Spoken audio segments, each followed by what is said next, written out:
We begin with breaking news coverage. A second earthquake has hit Turkey. Initial reports say it was a magnitude 7.6 earthquake centred in the southern city of Kahramanmaraş. That's after an earlier quake killed more than 1,000 people across Turkey and Syria. While the shallow magnitude 7.8 shake was centred in Pazarcık, that's in southeastern Turkey. The tremor hit just after 4 in the morning, local time. It brought down hundreds of buildings in Turkey and Syria. As day broke, rescuers scrambled to find survivors. Those efforts are still ongoing. Well, in Turkey, more than 900 people are dead, and the death toll in Syria is above 560. Hospitals there are struggling to treat the injured. People in Cyprus and Lebanon have also felt the earthquake. Well, we have reporters in Istanbul and Beirut. We'll be speaking to them in just a few moments. But first, this report from Mohammed Val. The aftermath of one of the most powerful earthquakes to strike Turkey in years. Rescue workers digging through piles of debris in search of survivors. Scenes of destruction spread across at least 10 cities in southeastern Anatolia. Thousands of homes have been leveled. The death toll keeps rising. And harsh winter weather is making rescue efforts more difficult. This is the S4 level disaster announced by the AFAD, Turkish Disaster Authority. It means it's international disaster, international level disaster. Ankara is calling for international help. Rescue operations have already started, and we are in contact with every concerned party in this regard. We have also received information of so many countries that are ready to help. We have requested medical supplies and medical equipment. Neighboring Syria has also been hit hard. The regions of Aleppo, Hama and Latakia among the worst affected. Civilian buildings have completely been destroyed due to an earthquake that hit the northwest of Syria around 4:30 in the morning. The situation is dire and catastrophic. Tens of buildings have fallen in the city of Salkin. There's a complete electrical blackout.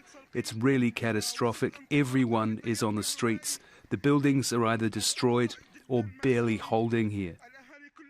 Turkey sits on top of major seismic fault lines and is frequently shaken by earthquakes. About 18,000 people were killed in quakes that hit the northwest in 1999. With a history of such natural disasters, many are asking why the country hasn't been prepared. Turkey and Syria were the hardest hit, but the quake was also felt throughout eastern Mediterranean, including Lebanon, Cyprus, Palestine, Israel, and as far away as Egypt. Mohammed Val, Al Jazeera. Well, as you can see from this map that we're showing you, the new 7.6 magnitude earthquake that struck in the last half hour just north. That is the large red dot right at the top of your screen there, just north of the initial earthquake, which is the aqua-coloured large dot further south in Turkey. Well, for more on this, we're going to go to Sinem Kosciuolu, who's monitoring developments from Istanbul for us. Sinem, have we got any information about how much damage this latest earthquake might have done? Well, the second earthquake, which happened in Elbistan district of Kahramanmaraş, was also 7.6 magnitude, which is nearly the same magnitude of the earthquake that happened early this morning. Actually, Turkish televisions were broadcasting on air when this earthquake happened minutes ago, less than half an hour ago, and there are reports as soon as this second earthquake happened, some buildings have also collapsed. Since the morning, since the main earthquake happened, more than 100 aftershocks took place in the area, and according to the reports, those aftershocks are between 5 and 6.6 magnitude, which are also still very strong earthquakes. And as the aftershocks come along, we are hearing more buildings being collapsed, leveled down in the area, and people are getting trapped inside. even though most of them have spent the night outside. This is the situation in the area. It is really dire and catastrophic in the area, and rescue workers are trying to reach out to everyone. And Turkish president who spoke within the last 1 hour said that NATO countries and other neighbor and friendly countries have offered their helps to Turkey, and some of them are sending teams, some of them are sending aid supplies to help the Turkish rescue workers to deal with this big catastrophe that happened this morning. OK, Sinem Kosioglu, thank you very much for that update. Well, earlier I spoke with our producer, Ahmed Al-Khatib, who is in Gaziantep, one of the worst affected areas. He explains what his family went through during the earthquake. We're going through one of the heaviest earthquakes that I've ever seen, and I think Turkey also seen. The situation was undescribable. I mean, like, you don't know what is going on, and you can feel that some of the earthquakes that I have been witnessed before, it was like you feel the windows, you feel the TVs shaking, but at this time I felt the wall is shaking, the whole building was shaking. It was like it's massive. Like, at the moment that we faced it, I couldn't think of anything, just to put my kids under the table and stay there until the earthquake gone. And I was wishing at that moment to be a dream. I didn't want it to be like truly what's happening. That's what we've seen. I just wanted to be a dream. I started to pray at that time to be a dream, but it wasn't. And after the earthquake just finished for a second, we just picked what we can get and we moved outside. And you can see the small tents that I had with me, that I put my kids in it, and my mother was just sitting next by. The temperature is under zero. It's undescribable. That's what we've got seeing. Some of the building was falling down in Gaziantep, in Adana, in Kahramanmaraş, and Çaneli Urfa. And I've just received, like, few hours ago that my uncle and his wife and his 2 children was just dead under one of the falling apartments in Hatay, Antakya. So far, they couldn't get them out of there, and we are still waiting just for their bodies to be out.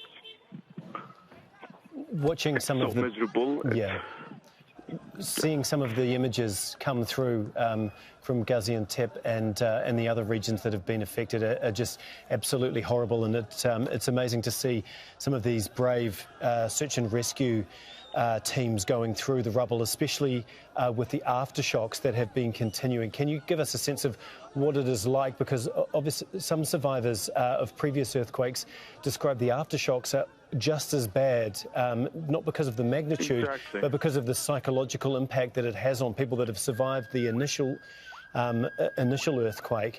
What have they been like where you are? Exactly, as you said, the aftershocks, it's similar to the same first one. And after we left since 4/12 until now, we are just standing outside in the cold until some of the mosque was open. There are doors for people to be welcomed and sit inside in a warm condition. Many other people don't feel safe to be inside any building that you can see. The whole streets are filled with cars and people sitting inside it. I mean, the aftershocks in each 10 to 5 minutes, that you can feel it. Sometimes it's coming so heavy that you can see, like, some of the items inside the mosque is shaking. The kids start screaming. Even the big and elderly people start screaming. Like, it's undescribable. Like, I cannot tell you that, and I can't film even. They don't allow anyone to film because of this horrible situation. The Turkish president has addressed the nation. He assured the population that the government is doing all that it can to provide help. The Turkish Armed Forces and Emergency and Disaster Authority have been called to the affected areas. Our priority is to rescue those in need. 9,000 people are working now on the rescue efforts. In regards to international help and aid, we had contact with other countries in addition to NATO and the EU. There are 45 countries that have offered their help. Well, Ressel Sırda joins us live from Istanbul now. And Ressel, with elections later in the year, I mean, how politically important is it for the government there to react efficiently and quickly to these large earthquakes? Well, just in less than 3 months, the government is going to have or face the election, and it's very much critical for the Turkish government now.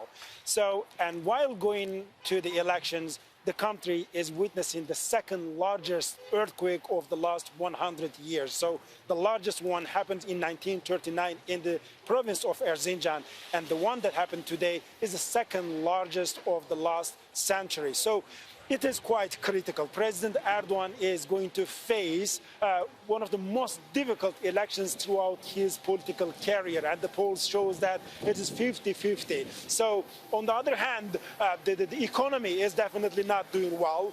The prices are going high. The annual inflation is around 80%, and so we can say that to a certain extent, he's losing the momentum in his political career. But on the other hand, it is an opportunity for the opposition parties in the country and the opposition leaders. Today, they have released a joint statement saying that today is the day of the unity. We should join the hands and try to heal the wounds of the nation. So another critical aspect of this earthquake is that many of the cities in the southeastern of Turkey that has been hit hardest are the Kurdish majority cities such as Diyarbakir, such as Adıyaman and Şanlıurfa. So the Kurdish wars are going to play a very crucial role in the upcoming election in terms of determining who is going to win, who is going to be the next president of the country, and also which party or coalition is going to form the majority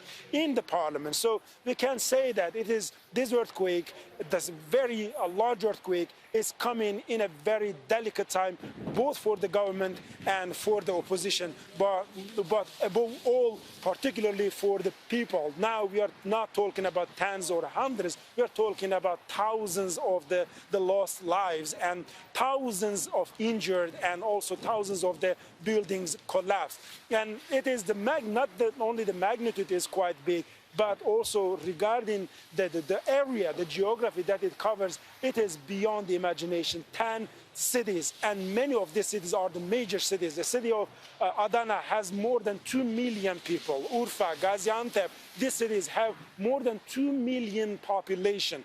On the other hand, Diyarbakir and Malatya, they have more than 1 million people. So it is quite a very delicate time. The government says that they are mobilizing all the means, the capacity, the capability that the state has, and also the civil society is joining these efforts, these rescue efforts. But the aftershocks are quite big. And just while preparing for this live, we've received the news that another earthquake, separate earthquake of 7.6 magnitude has hit the city of Maraş. So it means that in less than 12 hours, the same city has been hit by 2 very big magnitude earthquakes now.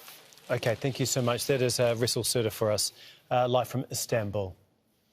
Well, the White House has reacted to the earthquake. National Security Advisor Jake Sullivan says the US is profoundly concerned, adding Washington stands ready to provide assistance. He said that President Biden has directed US aid and other federal government partners to assess response options to help those affected. And the US will continue to monitor the situation in coordination with the government of Turkey. Well, the EU is also sending rescue teams. European Commission President Ursula von der Leyen says the bloc's members stand in full solidarity with the people of Turkey and Syria and will continue helping any way they can. Well, let's speak to Zeina Hodda now. She joins us from Beirut.